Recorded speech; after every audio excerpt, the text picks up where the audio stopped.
Shalom jemaat Tuhan. Pada saat ini kita kembali belajar firman Tuhan dalam acara kita, dalam program kita PIK, Pembinaan Iman Kristen. Dan judul atau tema kita adalah surga dan neraka. Mari kita berdoa. Ya Roh Kudus, pimpinlah hamba-Mu menjelaskan firman Tuhan dengan jelas, dengan gamblang dan dengan benar. Dan setiap kami yang mendengar dan menontonnya dipimpin oleh Roh Kudus. Terima kasih Tuhan, dengarkan doa kami dalam nama Tuhan Yesus. Amin. So, sekarang kalau kita bicara soal surga dan neraka, mari kita akan melihat ada 3 makna kata heaven atau surga di dalam Alkitab. Ada 3 makna. Makna pertama adalah kata surga, yaitu dalam bahasa Ibrani Shamayim dan Yunani adalah Uranos. Ibrani adalah dalam perjanjian lama ditulis dalam Ibrani dan perjanjian baru ditulis dalam bahasa Yunani. Jadi arti pertama adalah berarti tempat kediaman Allah. Sekalian kita lihat salah satu contoh ayat aja, Mazmur 103 ayat 19 dikatakan Tuhan memerintah di surga, dalam bahasa aslinya Shamayim. Ia raja yang berkuasa atas segala-galanya. Makna itulah makna pertama. Terus sekalian makna kedua adalah kata heaven atau langit menunjuk pada planet dan bintang-bintang yang tidak terhitung jumlahnya, beserta dengan galaksi-galaksi dalam alam semesta. Itu arti kedua.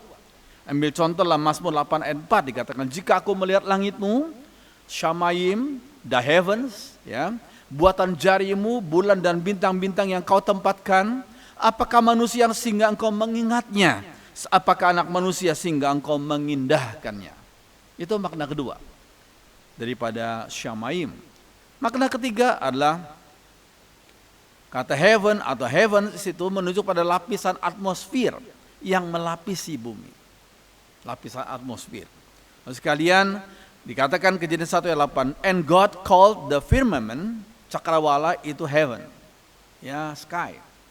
Itu juga mempunyai, itu adalah makna ketiga daripada Shamayim. Yesus sekalian ada 3 makna daripada Shamayim itu. Sekalian, nah kalau kita melihat, jadi kita perlu memahami konteksnya untuk mengetahui makna dalam ayat itu. Makna Shamayim di situ apa? Dan kita akan belajar khusus fokus pada Shamayim dalam pemahaman heaven sebagai tempat Tuhan berada. Tempat Tuhan yang berada. Ya, saudara sekalian. Nah, kalau kita mempelajari, Kristus sekarang berada di surga. Ya, di Uranos itu. Dan dalam Yunaninya. Kisah Rasul 1:11 dikatakan perkataan malaikat setelah kenaikan Yesus. Ya. Katakan dan berkata kepada mereka, hai orang-orang Galilea, mengapakah kamu berdiri melihat ke langit? Yesus ini yang terangkat ke surga, meninggalkan kamu, akan datang kembali dengan cara yang sama seperti kamu melihat dia naik ke surga. Jadi Yesus sekarang berada di surga. Maaf, dikoreksi pengajaran daripada mungkin sebagian guru sekolah minggu atau sebagian pendeta atau hamba Tuhan yang berkata, mari kita berdoa terima Yesus dalam hati kita. Lalu guru sekolah minggu berkata kepada anak-anak sekolah minggu yang diajar, Yesus sekarang berada di mana? Lalu mereka mengajarkan Yesus berada di hati. Sebenarnya itu kurang tepat. Yang berada dalam hati umat percaya adalah Roh Kudus yang mewakili Tuhan Yesus. Sedangkan Tuhan Yesus sekarang ini sudah berada di surga, duduk di sebelah kanan Allah Bapa. Karena beliau sudah naik ke surga 2000 tahun yang lalu. So sekalian, nah Yesus kembali ke surga di Bukit Zaitun. Kisah Rasul 1 ayat 11 sampai 12. Dikatakan maka kembali Rasul-Rasul itu ke Yerusalem dari bukit yang disebut Bukit Zaitun, yang hanya seperjalanan sahabat jauhnya dari Yerusalem. Sekarang kalau kita pergi ke Yerusalem, di situ ada orang-orang di sana membangun satu chapel namanya Chapel of Ascension. Mereka percaya di tempat itulah Tuhan Yesus naik ke surga. Bahkan kalau kita masuk ke dalam chapel itu, mereka menyediakan suatu tempat dan di situ ada katanya ini merupakan telapak kaki Yesus. Di sinilah Yesus terangkat ke surga. So sekali lagi kita tidak bisa memastikan apakah benar di situ Yesus naik ke surga. Apakah benar itu telapak kaki Yesus? Kita nggak ngerti. Tapi yang terpenting adalah Alkitab mengatakan Yesus sudah naik ke surga dan akan datang kembali pada akhir zaman, pada hari kiamat. Dan sekalian soal tempatnya di mana kakinya menginjak di tempat mana kita nggak tahu secara persis. Bukan itu yang terpenting. Yang terpenting adalah Yesus naik ke surga 2000 tahun. Sekalian yang berikut, kita melajari setelah meninggalkan dunia ini, umat Tuhan akan dibawa ke tempat di mana Tuhan berada. Jadi kalau umat Tuhan meninggalkan dunia ini, meninggal dunia, maka umat Tuhan, jiwa atau rohnya akan berada di mana Tuhan berada. Nah, sekalian, aku didesak dari dua pihak, itu kata Paulus. Aku ingin pergi dan diam bersama-sama dengan Kristus, itu memang jauh lebih baik. Kalau umat Tuhan akan meninggalkan dunia ini, akan tinggal bersama, akan berdiam bersama-sama dengan Kristus. Bukan di tempat lain, bukan di alam maut. Tapi umat Tuhan, jiwanya atau rohnya akan diam bersama-sama Kristus. Nah, sekalian, Pengkhotbah 12:7 dikatakan, dan debu kembali menjadi tanah seperti semula, dan roh kembali kepada Allah yang mengaruniakannya. Roh, jiwa itu. Terus sekalian, ini suatu hal yang penting. Nah, saudara, Stefanus melihat Tuhan Yesus berada di surga. Terus sekalian, dan lihat, kata Stefanus, saya melihat surga, yaitu Uranos, terbuka, dan anak manusia berdiri di sebelah kanan Allah, yaitu di sebelah kanan Allah Bapa. Ya, Stefanus melihat Yesus ada di surga, dan Yesus bersiap menyambut Stefanus yang akan menjadi waktu itu yang akan menjadi martir pertama yang rela mati bagi Kristus. Itulah Stefanus. So, sekalian, ini suatu hal yang kita perlu pahami tentang umat Tuhan yang berada di surga kalau mereka meninggalkan bumi ini, yaitu jiwa mereka atau roh mereka. Kalau kita mempelajari selanjutnya, Firdaus itu adalah surga. Makna Firdaus adalah surga. Kalau kita melihat dalam ayat Lukas 23:43, kata Yesus kepadanya, kepada penjahat yang di sebelah Yesus yang bertobat, kita tidak tahu secara persis apa sebelah kiri atau kanan, tapi dikatakan sebelah Yesus. Ya, tetapi dia bertobat beberapa jam sebelum dia mati. Aku berkata, kata Yesus kepada penjahat yang bertobat, aku berkata kepadamu, sesungguhnya hari ini juga engkau akan ada bersama-sama dengan aku di dalam Firdaus. Sesungguhnya, jadi bukan main-main. Sesungguhnya aku berkata kepadamu bahwa hari ini engkau akan bersama dengan aku di dalam Firdaus. Terus yang kata Firdaus itu berasal daripada bahasa Persia, yaitu mempunyai arti walled garden, ya, taman eksklusif yang dimiliki oleh Raja Persia, yang dikelilingi oleh tembok. Itulah taman di mana Raja Persia waktu itu akan menyambut tamu yang kehormatan, dan sambil berjalan-jalan sore hari di dalam taman walled garden itu, taman yang dikelilingi tembok itu, sambil bicara dari hati ke hati. Jadi maksud Firdaus adalah satu tempat di mana sang raja mempunyai hubungan yang begitu dekat, akrab dengan tamu kerajaan. Kalau ini diterapkan dalam kekristenan, setiap umat Tuhan, hamba Tuhan yang setia mengiringi Tuhan akan disambut Tuhan, mempunyai hubungan yang intim, hubungan dekat sekali antara Yesus juru selamat kita dengan kita umat. Jadi sebenarnya Firdaus adalah surga. Sekalian, lalu yang kedua, berada bersama dengan Tuhan di surga adalah seperti suasana home. Oh, kita belajar bahasa Inggris, ada beda antara house, gedungnya, house itu gedungnya, tapi home adalah suasananya. Ada orang punya house, punya gedung yang besar tapi tidak mempunyai suasana home.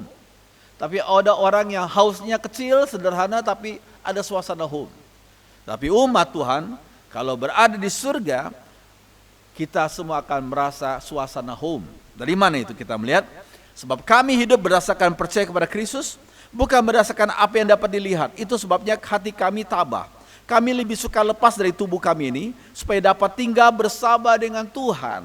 Dalam bahasa Inggris dikatakan to be at home. To be at home with the Lord. To be at home with the Lord. Suasana yang begitu nyaman kalau jiwa kita bersama dengan Tuhan di surga. Sekalian, yang berikutnya. Sebelum kenaikannya, Yesus berkata kepada para muridnya. Ya, dikatakan apa? Di rumah Bapakku banyak tempat tinggal. Jika tidak demikian, tentu aku mengatakan kepadamu, sebab aku pergi ke situ untuk menyediakan tempat bagimu. Jadi yang menyediakan tempat bagi kita di surga adalah Tuhan Yesus. Jadi kalau ada sebagian kesaksian yang mengatakan aku melihat di surga, aku melihat ayahku sedang membangun rumah di surga, itu kita bisa simpulkan kesaksian itu keliru. Mungkin cuma imajinasi atau ilusi daripada orang yang bersaksi itu. Karena apa? Karena kalau di surga rumah masih dibangun oleh orang bersangkutan, berarti surga itu bukan tempat yang sempurna. Dan yang menyediakan tempat bagi umatnya bukan kita, bukan manusianya, tapi Tuhan Yesus sediakan tempat bagi kita. Dan sekarang ini suatu hal yang kita perlu pahami, karena sebagian orang seringkali tertipu oleh ajaran-ajaran tentang penglihatan surga yang sebenarnya tidak sesuai dengan firman Tuhan. Yang berikutnya, saudara sekalian, nah ketika berada di surga, jiwa-jiwa masih menantikan kebangkitan tubuh. Nah ini, yang diikuti dengan langit dan bumi baru, pengenapan secara sempurna kerajaan Allah. Jadi di surga itu belum mendapatkan tubuh kebangkitan. Sekali lagi saya katakan, di surga sekarang ini orang-orang yang ada di sana, para pendahulu kita belum mendapatkan tubuh kebangkitan karena Tuhan Yesus belum datang kedua kali. Jadi belum ada kebangkitan. Sekalian, Roma 8:23. Tetapi kita yang telah menerima karunia sulung roh, kita juga mengeluh dalam hati kita sambil menantikan pengangkatan sebagai anak, yaitu pembebasan atau penebusan tubuh kita. Kapan itu terjadinya? Nanti waktu Yesus datang kedua kali pada hari kiamat, disitulah Yesus akan memberikan tubuh yang baru. Sekalian, ini suatu hal yang kita perlu pahami.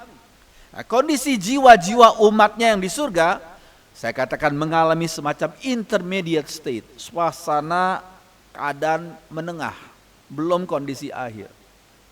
Jangan disamakan intermediate state di sini dengan purgatori, api penyucian. Tidak, itu tidak ada dasar Alkitabnya. Tapi jiwa-jiwa yang di surga ini sekarang ini sedang mengalami intermediate state, keadaan menengah. Karena mereka belum mendapatkan tubuh kebangkitan nanti pada waktu Yesus datang kedua kali. Sekarang mereka sebagai jiwa-jiwa yang ada di surga. Terus kalian, kalau kita pelajari selanjutnya, jiwa-jiwa yang jadi martir di surga masih memohonkan penyataan keadilan Allah di atas bumi ini. Jadi mereka berseru dalam doa, nanti kita lihat ayatnya ya. Tapi mereka tidak ngomong kepada orang yang masih hidup di dunia ini, tidak loh. Tidak ada istilahnya mereka tiba-tiba datang ke rumahnya ngomong sesuatu kepada orang yang masih hidup di dunia, tidak. Tapi mereka yang sudah menjadi martir, mereka memohonkan pernyataan keadilan Allah. Mereka berkata kepada Allah, mari kita lihat ayat saja. Wahyu 6, aku melihat di bawah mezbah jiwa-jiwa mereka yang telah dibunuh oleh karena firman Allah dan oleh karena kesaksian yang mereka miliki. Dan mereka berseru dengan suara nyaring, katanya, berapa lama lagi ya penguasa yang kudus dan benar, engkau tidak menghakimi dan tidak membalaskan darah kami. Berarti apa? Mereka meminta Tuhan tegakkan keadilan di bumi ini. Darah orang-orang kudusmu dicurahkan oleh mereka yang menentang Tuhan. Jadi mereka, jiwa-jiwa yang di surga itu masih meminta Tuhan untuk menyatakan keadilannya di dunia ini yang dikuasai oleh dosa sementara di dunia ini, ya. Tapi nanti lain lagi setelah Yesus datang kedua kali. Ya, kemudian yang berikutnya. Nah, mereka yang tidak percaya kepada Kristus ketika masih hidup di dunia ini akan dipisahkan dari Allah saat meninggalkan dunia ini dan akan masuk ke suatu kenyataan ketiadaan anugerah, the absence of the grace of God, dan ketiadaan berkat Allah. Ketiadaan anugerah dan ketiadaan berkat Allah. Lalu sekalian, saya kita akan baca Lukas 16, dikatakan orang kaya itu yang gak percaya Tuhan juga mati, dikubur. Dan sementara ia menderita sengsara di alam maut, dalam King James menyebutnya sebagai hell, neraka, ia memandang ke atas dan dari jauh dilihatnya Abraham dan Lazarus duduk di pangkuannya. Lalu ia berseru, katanya, Bapak Abraham, kasihanilah aku sebab aku sangat kesakitan dalam nyala api ini. Jadi neraka bukanlah nanti. Tidak. Neraka dialami oleh mereka yang belum percaya Tuhan setelah mereka mengembuskan nafas yang terakhir, mereka meninggalkan dunia ini, rohnya atau jiwanya masuk neraka langsung. Tidak nanti, tapi langsung masuk neraka. Seperti yang kita lihat dalam Lukas 16 ini. Dikatakan, aku sangat kesakitan dalam nyala api ini. Yang berikutnya. Nah, kematian jasmani bukanlah akhir dari keberadaan manusia, itu kita perlu pahami. Kematian jasmani bukanlah akhir dari keberadaan manusia. Ya, saksi Yehova, bidat saksi Yehova berkata, orang kalau nggak percaya Tuhan menurut versi mereka, itu langsung lenyap, annihilation, lenyap. Itu tidak alkitabiah. Terus sekalian, kalau kita mempelajari firman Tuhan, ketika seseorang mengalami kematian jasmani, maka jiwanya akan bersama dengan Kristus di surga. Atau berpisah dari Kristus di neraka. Itu ada dua pilihan saja. Nggak ada di tengah-tengah. Nggak ada purgatori, api pencucian, nggak ada. Kalau dia percaya Yesus, dia bersama dengan Kristus di surga. Kalau dia nggak percaya Yesus, dia berpisah dari Kristus di neraka. Ya. Kemudian berikutnya. Nah, ini kita perlu pahami. Sebab menurut Alkitab, kematian sama dengan keterpisahan. Kematian sama dengan keterpisahan. Kematian jasmani adalah terpisahnya jiwa atau roh dari tubuh orang itu. Dipisahkan jiwa atau roh dari tubuh orang itu, kematian jasmani. Kematian rohani adalah terpisahnya jiwa atau roh manusia dari Allah, sang sumber hidup. Itu kematian rohani. Terpisahnya jiwa atau roh manusia dari Allah, sang sumber hidup. Itulah yang dialami oleh orang-orang berdosa yang gak bertobat, gak percaya Yesus.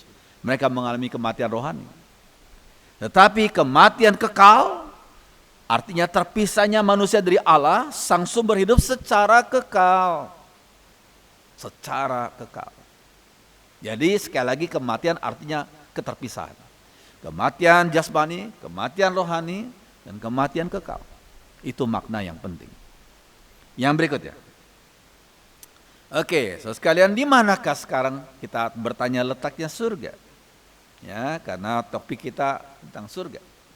Nah, sekalian, kalau kita melihat dalam 2 Raja-Raja 2 dikatakan, sedang mereka berjalan terus sambil berkata-kata, tiba-tiba datanglah kereta berapi dengan kuda berapi memisahkan keduanya. Lalu naiklah Elia ke surga dalam angin badai. Dikatakan naiklah. Kita nggak ngerti naiklah sampai mana, kita nggak tahu. Itu masih misteri. Tapi lalu naiklah Elia ke surga. Ya, itulah letaknya surga, itu berarti naik. Tapi tempatnya exactly, tepatnya di mana kita belum tahu. Itu masih misteri bagi kita. Kemudian berikutnya, apakah di surga umatnya punya tubuh? Nah itu. Tadi kan disebut jiwa toh. Tapi apakah mereka punya tubuh? Nah, kalau kita pelajari selanjutnya 1 Korintus 15 ayat 40, ada tubuh sorgawi. Nah ini. Bukanlah tubuh kebangkitan, sebab tubuh kebangkitan nanti waktu Yesus datang kedua kali ketika ada kebangkitan, ya, kebangkitan tubuh. Tapi dikatakan ada tubuh surgawi dan ada tubuh duniawi, tubuh duniawi yang kita punyai sekarang ini waktu kita nafas kita masih ada di tubuh kita. Tapi kemuliaan tubuh surgawi lain daripada kemuliaan tubuh duniawi. Jadi ada tubuh surgawi dan ada tubuh duniawi. Nah, sekalian, nah penglihatan Yohanes tentang tubuh-tubuh surgawi. Apa? Wahyu 4 ayat 1 dikatakan, kemudian daripada itu aku melihat sesungguhnya sebuah pintu terbuka di surga. Nah ini penglihatannya tentang surga ya. Nah ayat 9-10, dan ketika anak domba itu membuka meterai yang kelima, aku melihat di bawah mezbah jiwa-jiwa mereka yang telah dibunuh oleh karena firman Allah dan oleh karena kesaksian yang mereka miliki. Ya, dan mereka berseru dengan suara nyaring. Jadi yang Yohanes lihat adalah tubuh-tubuh surgawi. Ya. Kemudian selanjutnya tubuh-tubuh surgawi lain yang dapat dilihat oleh Yohanes apa? Katakan, kemudian daripada itu aku melihat sesungguhnya suatu kumpulan besar orang banyak yang tak dapat terhitung banyaknya dari segala bangsa, suku, kaum, bahasa, berdiri di hadapan tahta dan di hadapan anak domba, memakai jubah putih. Loh kok pakai jubah putih? Ya, memegang daun palem di tangan mereka. Kok bisa pakai jubah putih? Kan jiwa. Ini yang disebut dengan tubuh-tubuh surgawi. Belum tubuh kebangkitan. Ya, tubuh surgawi. Oke. Mereka ini adalah orang-orang yang keluar dari kesusahan yang besar, yaitu mereka yang orang Kristen, sebagian umat Tuhan yang diizinkan Tuhan mengalami aniaya suatu mereka hidup di dunia ini. Aniaya demi Tuhan, demi Injil. Ya. Kemudian yang berikutnya. Nah, tubuh surgawi Musa dan Elia menampakkan diri untuk berbicara dengan Tuhan Yesus di Gunung Tabor. Jadi waktu Yesus sebentar lagi akan diserahkan, akan diadili dengan tidak adil oleh orang berdosa, Tuhan Yesus dimuliakan di Gunung Tabor. Ya, kemudian di situ dikatakan Yohanes, Petrus, Yakobus melihat Musa dan Elia yang tentunya sudah meninggal dunia waktu itu. Ya, tapi mereka melihat tubuh surgawi daripada Musa dan Elia. Ya, kemudian ketika pengikutnya itu melihat Musa dan Elia berbicara dengan Yesus. Elia memang tidak diizinkan Tuhan untuk mengalami kematian jasmani sebab dia diangkat hidup-hidup oleh Tuhan. Tapi Musa iya meninggal, tetapi orang tidak tahu di mana kuburannya. Karena Allah tahu kalau orang Israel tahu di mana Musa dikuburkan, maka kemungkinan mereka akan mengkeramatkan kuburan itu, sehingga Allah tidak memberitahu mereka di mana Musa dikuburkan. Jadi maksudnya Musa dan Elia sudah mendahului mereka. Dan ketika datang menemui Yesus, menemui Tuhan Yesus, bukan menemui Petrus, Yakobus dan Yohanes. Sekali lagi, menemui Tuhan Yesus yang adalah Tuhan. Ya, Musa sebagai representatif, wakil daripada Taurat. Elia adalah sebagai wakil daripada seluruh nabi dalam perjanjian lama, mendukung kemesiasan Yesus yang sebentar akan mati di atas salib.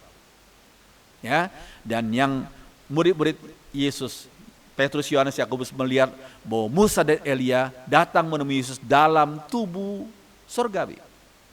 Ya, oke. Bagaimana dengan Henokh dan Elia yang diangkat hidup-hidup oleh Tuhan? Ya, apakah tubuh jasmani mereka juga masuk ke surga? Ya, jadi apakah mereka dengan tubuh jasmani mereka dengan darah dan daging masuk ke surga? Sekalian, firman Tuhan berkata, daging dan darah tidak mendapat bagian dalam kerajaan Allah, dan bau yang binasa tidak mendapat bagian dalam apa yang tidak binasa.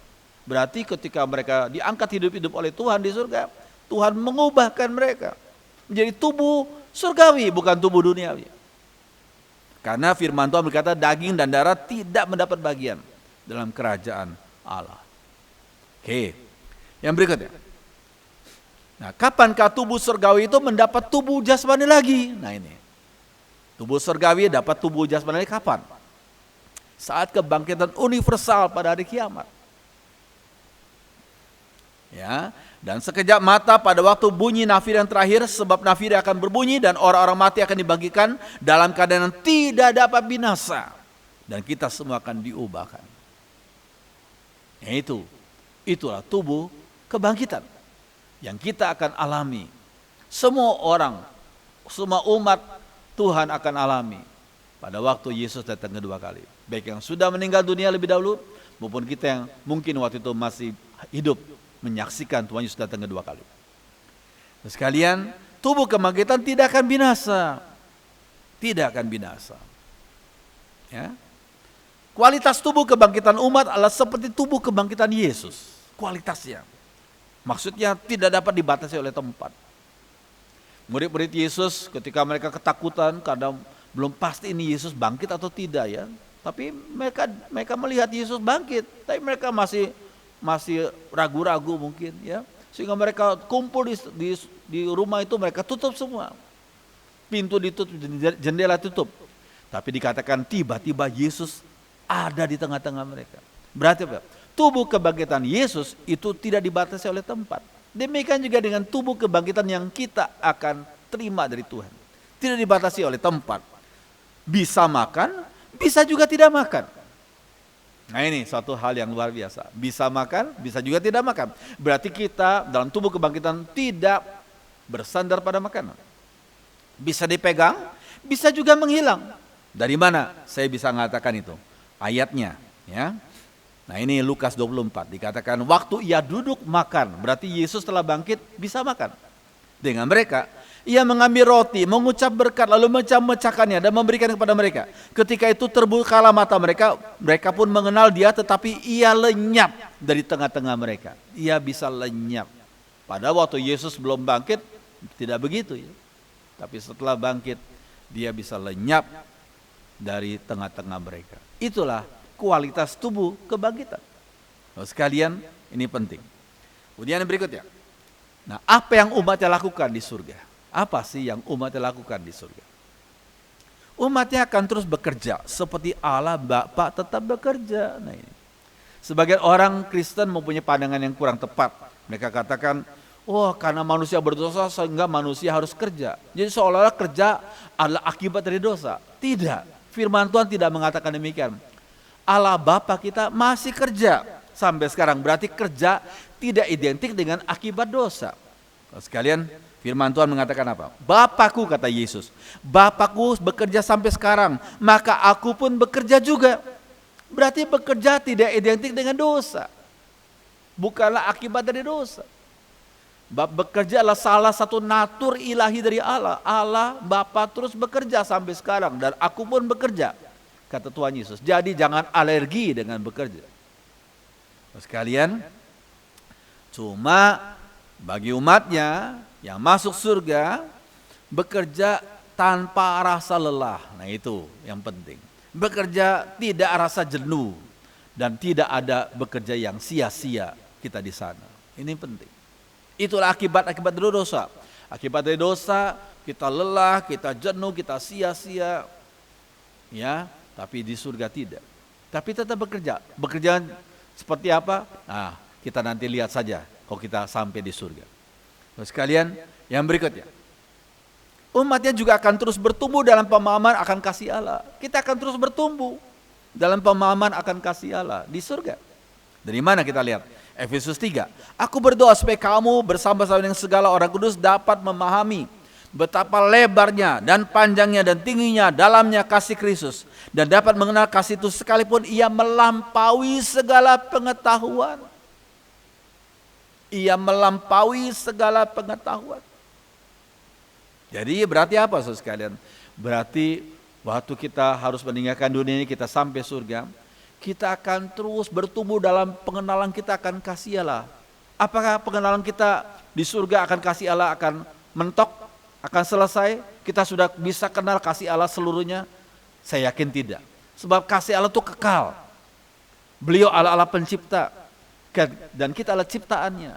Kalau kita bisa mengenal kasih Allah secara full, penuh, berarti kita sudah menguasai Allah. Itu tidak mungkin. Allah adalah Allah yang kekal, Allah yang pencipta. Sehingga kita terus bertumbuh sampai kapan? Ya sampai kekekalan. Dalam hal pengenalan kita akan kasih Allah. Semakin kita bertumbuh, semakin kita memuliakan Tuhan. Kita memuji Tuhan, kenapa? Kita semakin melihat, oh how great thou art. Betapa besarnya kasih-Mu, betapa besarnya kuasa-Mu. Dan itu terus kita terbengong-bengong, terpukau dengan kasih Allah yang luar biasa, yang kekal dan kuasanya yang kekal itu. Sehingga kita hanya bisa memuji namanya. So sekalian yang berikutnya. Nah Roma 11 ayat 33, sungguh hebat kekayaan Allah, sungguh besar kebijaksanaan dan pengetahuannya. Siapa yang dapat menyelidiki keputusan-keputusannya? Siapa yang dapat mengerti cara-caranya ia bekerja? Berarti apa? Kita terus bertumbuh. Kita semakin terpukau dengan hikmatnya Allah, dengan kebijaksanaannya Allah, sampai kekal. Gak pernah kita bisa memahami seluruhnya, sebab Allah itu pencipta. Ya, dan semakin kita tambah pengetahuan tentang hikmat Allah, semakin kita memuji namanya. Berikutnya. Nah, tak ada yang bisa disembunyikan di surga. Tidak ada yang bisa disembunyikan di surga. Tidak ada yang bisa dianggap memalukan sehingga harus ditutupi dan disembunyikan. Lalu sekalian, waktu Adam dan Hawa sebelum mereka jatuh berdosa, mereka sudah telanjang. Tapi nggak sadar bahwa mereka telanjang. Tapi ketika dosa masuk, mereka jadi malu. Hidup kita pun sama, hidup suami istri misalnya. Kalau salah satu atau dua-duanya tidak setia, mereka akan rasa malu kalau mereka transparan. Mereka telanjang, mereka terbuka satu sama lain. Demikian juga di surga nggak ada dosa. Sekecil apapun nggak ada dosa. Dalam pikiran kita, dalam imajinasi kita, dalam perbuatan kita, dalam perkataan kita tidak ada dosa. Sehingga nggak ada yang bisa disembunyikan. Nggak ada yang bisa disebut memalukan, nggak ada. Semuanya terbuka. Sekalian, miliatan umatnya dari berbagai bangsa, bahasa, usia, dan dari berbagai macam abad akan saling kenal. Nah ini, ada orang berkata, nanti kalau aku di surga aku akan kesepian. Di tengah-tengah miliatan orang aku akan cari mamaku, orang tuaku yang percaya Tuhan, guru sekolah minggu, pendetaku yang ternyata aduh, di tengah-tengah miliatan orang kita akan coba cari dengan halo siapa, saya minta ditemukan dengan pendeta saya begini. Itu miliatan orang yang hidup dari segala zaman yang percaya Tuhan. Sehingga kalau kita tidak dibukakan pengetahuan kita akan merasa kesepian sekali di surga. Dan itu tidak mungkin. Kita akan saling kenal. Walaupun kita belum pernah bertemu Rasul Petrus, tapi kita tahu ini Rasul Petrus. Kita akan saling menyapa, saling mengasihi. Walaupun kita mungkin belum pernah ketemu akan orang tua kita yang sudah jauh meninggalkan kita, tapi karena mereka percaya Tuhan, kita bisa saling kenal, bisa saling mengasihi. Sehingga di surga tidak ada kesepian lagi. Sekalian ini suatu hal yang penting. Ya. Ada orang berkata begini, kalau aku di surga aku akan satu rumah dengan keluargaku, dengan istriku, dengan suamiku, dengan anak-anakku, dengan cucuku. Tidak, saudara. Di surga nggak ada lagi seperti itu. Semua orang akan jadi saudara kita. Dan kita nggak perlu lagi kawin mengawinkan di sana sebab kasih Kristus begitu full kita terima. Sehingga tidak perlu lagi kawin mengawinkan karena kasih Kristus begitu full kita terima. Kita cukup kasih, sangat cukup kasih di sana. Kemudian yang berikutnya, di surga tidak ada lagi hubungan suami istri seperti yang saya katakan.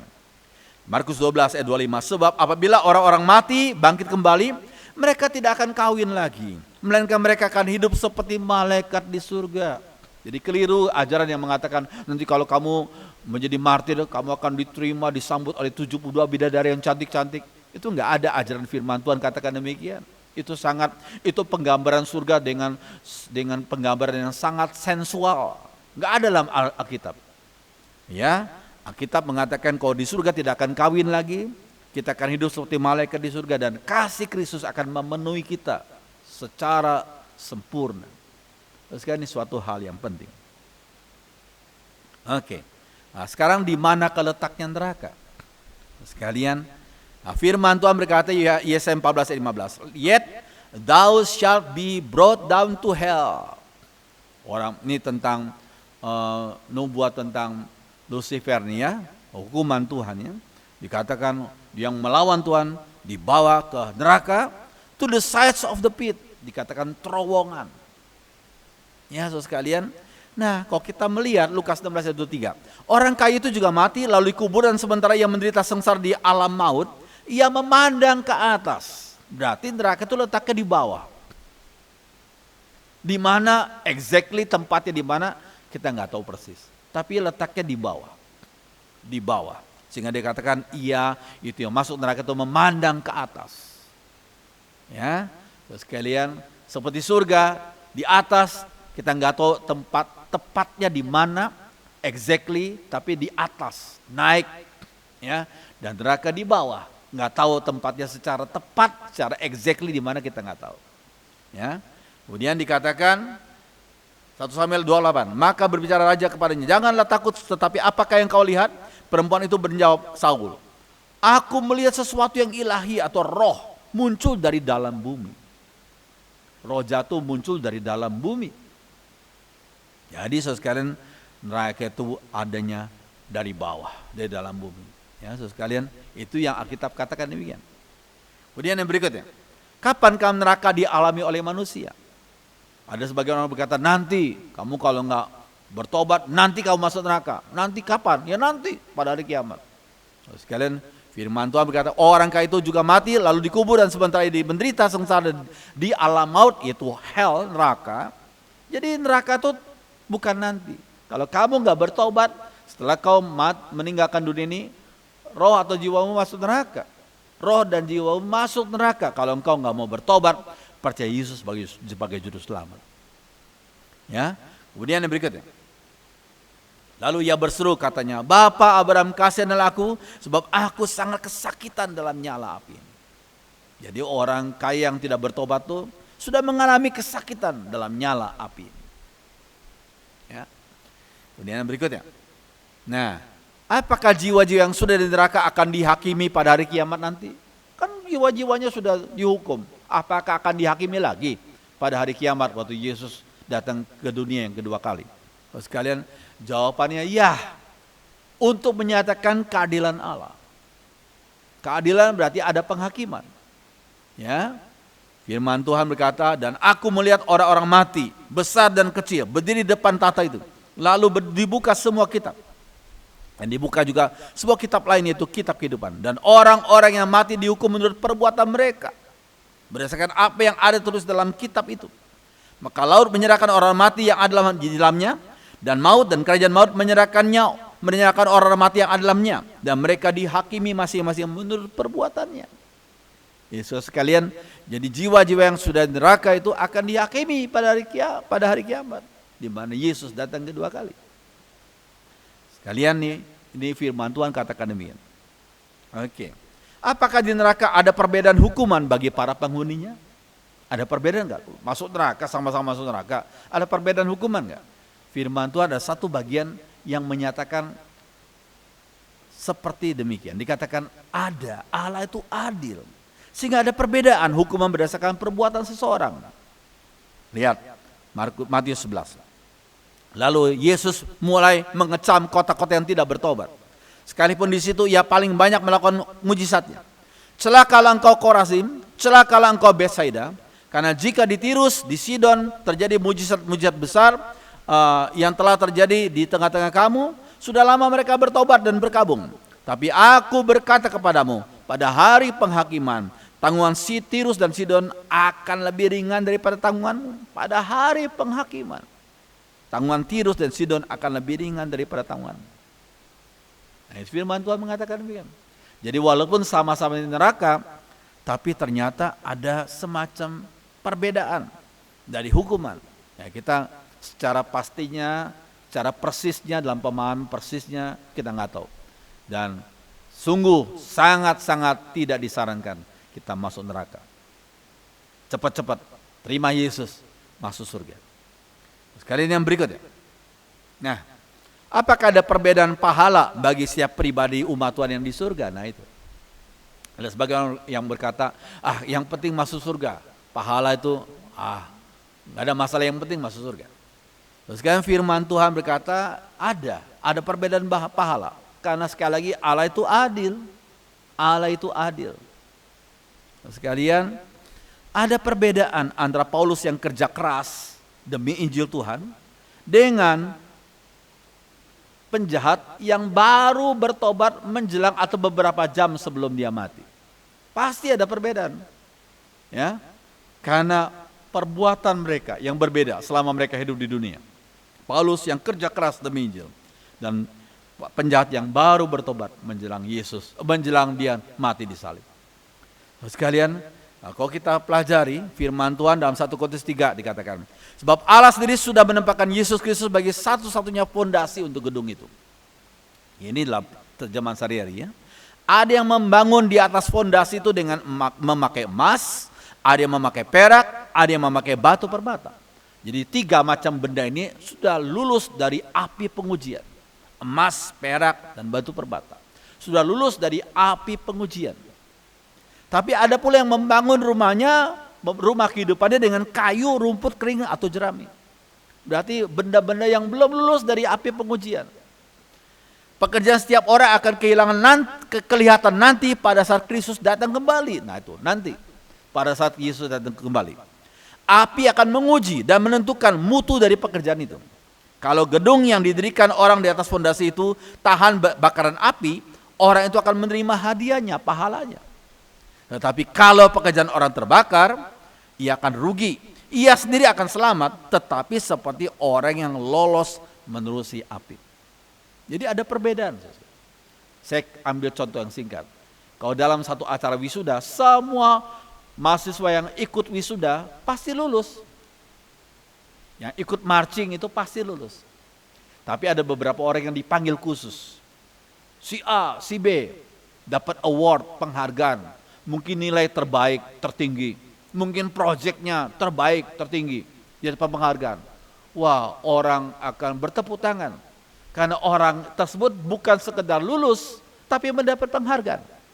Demikian juga Rasul Paulus, bukan sekedar masuk surga, tapi dapat penghargaan, pahala yang dari Tuhan. Jadi saudara ada perbedaan. Sekalian yang berikutnya. Nah, jiwa-jiwa umat Tuhan yang sudah dalam surga, apakah akan dihakimi juga? Nah ini, sudah masuk surga, apakah akan dihakimi juga? Sekalian, sebab kita semua, jadi berarti umat Tuhan.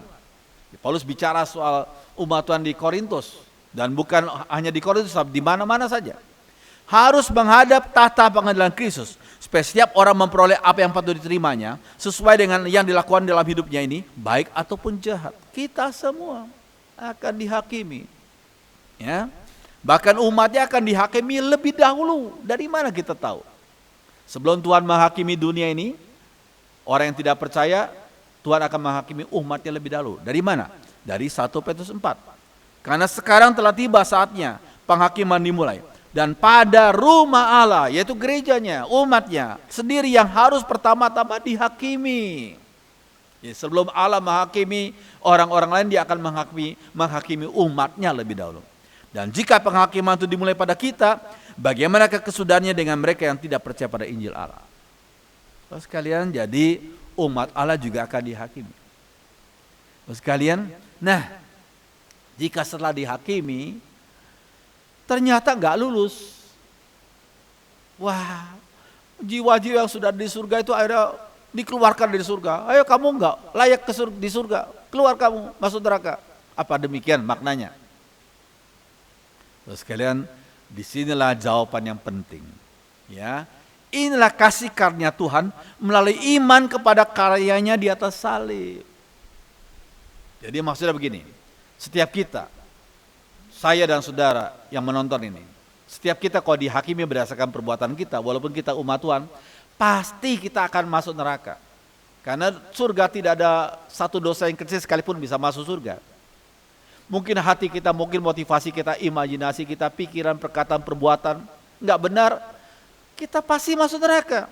Sehingga kita ketika dihakimi, maka akan pucat muka kita, akan begitu grogi kita, takut banget. Cilaka saya pasti masuk neraka. Ya. Tetapi Tuhan Yesus yang menjadi hakim, beliau juga akan menjadi pembela umatnya. Beliau jadi hakim, tapi beliau juga jadi pembela umatnya. Tuhan Yesus akan berkata, karena Robi percaya Yesus sebagai juru selamat, percaya aku, kata Tuhan Yesus, sebagai juru selamat, maka dosa-dosanya dihapus, kesalahannya diampuni, dan dia menjadi orang tebusan Allah. Wah, saya akan lompat, saya akan begitu gembira, bersukacita sampai kekal sukacita saya. Karena apa? Karena disinilah letaknya kasih karunia Tuhan yang melampaui keadilan Tuhan. Sekali lagi, kasih karunia Tuhan melampaui keadilan Tuhan. Kalau berdasarkan keadilan Tuhan, saya harus masuk neraka. Tapi kalau berdasarkan kasih karunia Tuhan yang melampaui keadilan Tuhan, saya bisa masuk surga. Itulah anugerah Tuhan yang luar biasa. Sekalian, anugerah adalah sesuatu yang tidak layak kita terima. Itulah anugerah, grace, bukan gaji. Kalau gaji, ya sudah ada appointment, komitmen dulu. Tapi anugerah lain, sesuatu yang nggak layak kita terima. Pengampunan dosa dikaruniakan kepada umat yang tidak layak diselamatkan. Saudara dan saya tidak layak diselamatkan. Tapi karena anugerah Tuhan, kita diampuni dosa dan diberikan hidup kekal. Oh, puji Tuhan, puji Tuhan. Terus sekalian, sehingga umatnya tidak akan berhenti memuliakan Tuhan karena anugerahnya yang berupa hidup yang kekal itu. Sehingga jangan kaget kalau dikatakan di surga kita akan selalu memuji Tuhan. Selalu memuji Tuhan. Kenapa? Karena kita selalu ingat akan kasih Tuhan yang sudah mengangkat kita, orang yang gak layak ini, diampuni dosa, diberikan hidup kekal. Sehingga kita selalu memuji namanya secara kekal. Karena kasihnya kekal juga. Yang berikutnya, prinsip yang penting, we are saved by the grace of God. Kita diselamatkan oleh anugerah Tuhan. Diselamatkan oleh anugerah Tuhan. Tapi jangan lupa, we will be judged based on our conduct. Itulah firman Tuhan. Kita akan dihakimi berdasarkan perbuatan kita. Kita diselamatkan berdasarkan anugerah Tuhan. Tapi kita akan dihakimi berdasarkan perbuatan kita. Sebab umat Tuhan juga akan dihakimi oleh Tuhan. Nah, sekalian, jadi sikap yang seharusnya dari umat Tuhan sebagai bagian akhir daripada ceramah saya pada saat ini. Nah ini, seperti 2 Korintus 5 ayat 9 dan 10. Yuk kita baca sama-sama. Sebab itu juga kami berusaha, baik kami diam dalam tubuh ini, maupun kami diam di luarnya, supaya kami berkenan kepadanya. Supaya kami berkenan kepadanya. Sekalian oleh karena itu, walaupun kita sebagai orang-orang yang sudah diselamatkan oleh Tuhan, kita harus berusaha berkenan kepadanya, bersikap, berusaha menyenangkan hatinya. Dan kita berusaha untuk membalas cinta kasih Tuhan. Walaupun cinta kasih Tuhan tidak mungkin kita balas, tapi kita berusaha untuk membalas cinta kasih Tuhan dengan hidup kita berkenan kepadanya. Biarlah firman Tuhan menjadi berkat bagi kita semua, membimbing kita, memuliakan Tuhan. Mari kita berdoa. Yang bersyukur untuk pelajaran pada saat ini Tuhan. Tolong kami, kuatkan iman kami, bimbing kami, agar kami semakin memahami kasih Tuhan. Walaupun kasih Tuhan melampaui segala pemahaman kami. Tapi kami bersyukur karena cinta Tuhan yang luar biasa, anugerah-Mu yang luar biasa. Terima kasih Tuhan, dengarkan doa kami dalam nama Tuhan Yesus. Haleluya, amin.